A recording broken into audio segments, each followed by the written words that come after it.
आहे आंबेगाव तालुक्यातून या घडीची एक अत्यंत महत्त्वाची आणि मोठी बातमी समोर येत आहे.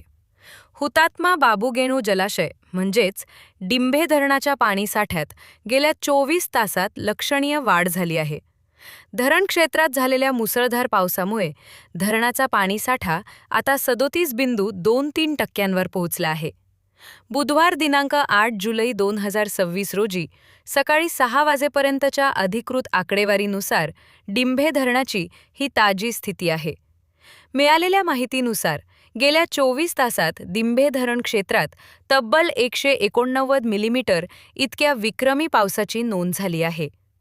धरण क्षेत्रात आणि पाणलोट भागात सुरू असलेल्या या मुसळधार पावसानं धरणात पाण्याचा येवा अत्यंत वेगानं सुरू आहे.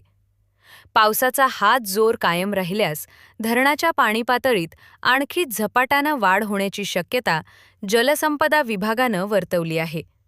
सध्या धरण प्रशासनाकडून पाण्याचा विसर्ग आणि पाणीपातळीवर 24 तास बारीक लक्ष ठेवले जात आहे. नदीकाठच्या गावांना प्रशासनानं सध्या तरी सतर्क राहण्याचे आवाहन केले आहे.